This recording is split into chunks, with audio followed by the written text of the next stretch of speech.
नमस्कार दोस्तों, MMS news 24 में मैं फरीद खान आपका स्वागत करता हूं। 11 अक्टूबर की रात थी।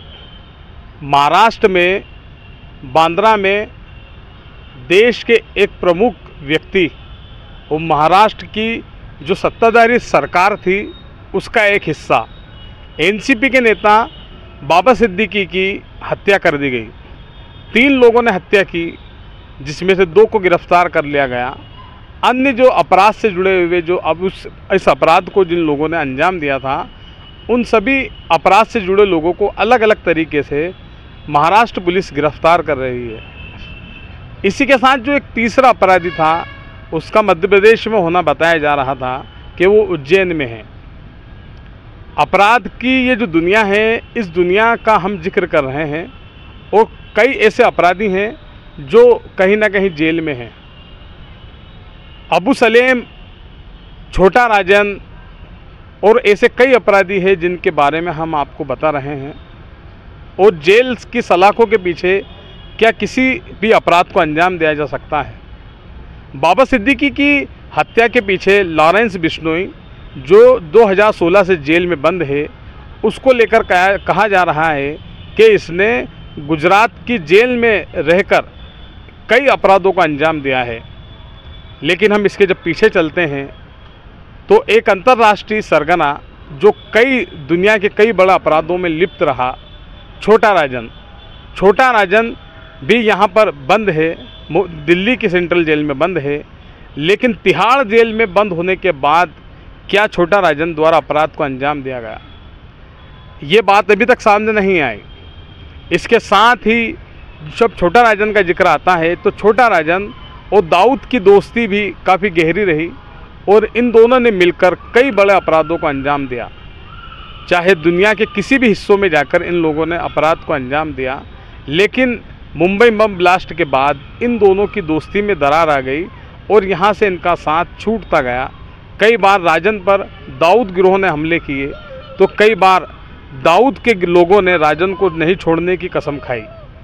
दोनों ही गिरोह आपसी में एक दूसरे को मारने पर आमादा हुए, लेकिन बात नहीं बनी और आखिरकार भारत सरकार 2015 में छोटा राजन को भारत लेकर आई और उसे यहाँ की भारत की दिल्ली की जो सबसे बड़ी जेल माना जाता है तिहाड़ जेल, उसमें उसे बंद कर दिया। काफ़ी कस्टडी में है छोटा राजन, लेकिन अपराध में उसका नाम 2015 के बाद नहीं आया। इसके बाद हम एक और अपराध की दुनिया के व्यक्ति का नाम ले रहे हैं जो कि वो भी जेल में है। हम बात कर रहे हैं पुर्तगाल से लाए गए अबू सलेम को। अबू सलेम ने जेल के अंदर अपना 23 साल 7-8 महीने उसने निकाल लिए हैं, लेकिन अभी तक उसके द्वारा कोई ऐसे अपराधों की बात अभी तक सामने नहीं आई जो उसने देश में किए हों या किसी भी दुनिया में किए हों। ये भी दाऊद का हिस्सा था। दाऊद के साथ मिलकर इसने कई बड़े मामलों को अंजाम दिया और आखिर ये अपने 1993 का जो मुंबई बम ब्लास्ट का मामला था, उसके साथ ही कई ऐसे अपराध जो इसने अंजाम दिए थे, उनको लेकर ये यहाँ भारत की जेल में बंद है। अबू सलेम के बारे में बताया जा रहा है कि इसके कई फिल्म स्टारों को इसने धमकी भी दी, कई इसने बड़े बड़े कामों को अंजाम दिया। लेकिन अबू सलेम जो है बड़ा ख़तरनाक अपराधी होकर ये आज वर्तमान में नासिक की जेल में, सेंट्रल जेल में बंद है। पुर्तगाल से जब इसे लाया गया और इसे नासिक जेल में रखा गया तो पुर्तगाल की जो सरकार थी उसने यही कहा भारत सरकार से कि हम इस शर्त पर आपको अबू सलेम को दे रहे हैं कि 25 साल के पहले मतलब 25 साल की इसकी सज़ा के लगभग आपको इसको छोड़ना होगा। 23 साल 8 महीने के करीब अबू सलेम की सज़ा को हो चुके हैं। अब ये कोर्ट से गुहार लगा रहा है कि मुझे मेरी सज़ा के दिन बताए जाएं कि मेरे कितने दिन की सज़ा और बाकी है, क्योंकि जेल प्रशासन ने इसे अपनी डिटेल देने से मना कर दिया। तो अब ये कोर्ट की ओर गया है। इसी के साथ एक और अपराधी है जिस अपराधी ने बड़े लोगों को, कई मुंबई के बड़े बड़े लोगों को अपराध की दुनिया के से नाम से उसे डेडी कहा जाता है, और डेडी ने कई लोगों को अपने डर से काफ़ी बच्चा बना के रखा। आम लोग अपने जो बच्चे होते हैं वो कहीं ना कहीं अपने पिता को कोई पापा कहते हैं, कोई अब्बू कहते हैं, तो कोई किस रूप में कहते हैं, लेकिन जो जिस व्यक्ति की हम बात कर रहे हैं उसे डैडी कहा जाता है। अरुण गवली के नाम से मुंबई कई क्षेत्रों में अपराध की दुनिया में अपना सिक्का जमाने वाले छोटा राजन के बाद जो सबसे ज़्यादा जो नाम चला वो अरुण गवली का चला। अरुण गवली की उम्र 69 वर्ष की हो चुकी है और वो भी मुंबई के ही करीब जेल में बंद है। छोटा राजन, अबू सलेम और ऐसे कई अपराधी हैं जो अपने कहीं ना कहीं कई देश के कई हिस्सों की जेलों में बंद हैं। नागपुर की जेल में बंद होने के साथ ही अरुण गवली देश के कई हिस्सों में उसके मामले आए, लेकिन आखिर सच्चाई ये है कि वो 69 वर्ष की उम्र में जेल में ही बंद है। डैडी के नाम से मशहूर अरुण गवली ने कई ऐसे अपराधों को अंजाम दिया। साथ ही जब उस पर 2008 में वो जेल में बंद था, उसी दौरान एक सिटिंग एमएलए की हत्या का मामला भी आया और आज जब वो जेल में रहकर सरकार से उसने गुहार लगाई कि मुझे जेल से बाहर किया जाए, लेकिन सरकार ने नहीं सुनी। उसके बाद फिर उसने कोर्ट की शरण ली, तो सुप्रीम कोर्ट ने भी उसको जेल से बाहर आने की अनुमति नहीं दी। उसने कहा कि 65 वर्ष की बाद कोर्ट, न्यायालय, जो हमारा देश का जो संविधान है वो कहता है कि किसी भी आरोपी अपराधी को छोड़ दिया जाए, लेकिन इस आधार पर भी कोर्ट ने उसे अभी तक नहीं छोड़ा। अरुण गवली के बाद हम बात कर रहे हैं बबलू श्रीवास्तव की। बबलू श्रीवास्तव वो अपराधी रहा है जो छात्र जीवन से अपने द्वारा कहीं ना कहीं छात्र नेता बनना चाहता था, एक आईएएस अधिकारी बनना चाहता था, किसी बड़े पद पर जाना चाहता था, लेकिन बबलू श्रीवास्तव अपराध की दुनिया का एक नामी चेहरा बन गया। साथ ही साथ उसने कई बड़े अपराधों का अंजाम दिया। दाऊद इब्राहिम का साथी बना और दुनिया के कई क्षेत्रों में अपराध को अंजाम दिया।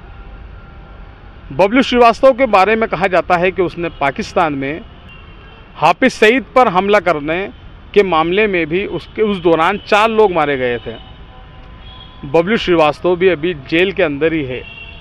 ऐसे कई अपराधी हैं जो जेल के अंदर हैं और सरकार से और न्याय व्यवस्था से कई ऐसे बातें गुहार लगा रहे हैं कि कहीं ना कहीं हमें किसी भी रूप में रिलीफ मिले, हमें कहीं ना कहीं ऐसा कुछ फ़ायदा मिले जिसकी वजह से हम बाहर आ सकें। लेकिन इसी के बीच एक ऐसा अपराधी 2016 से जेल के अंदर बंद है, लॉरेंस बिश्नोई।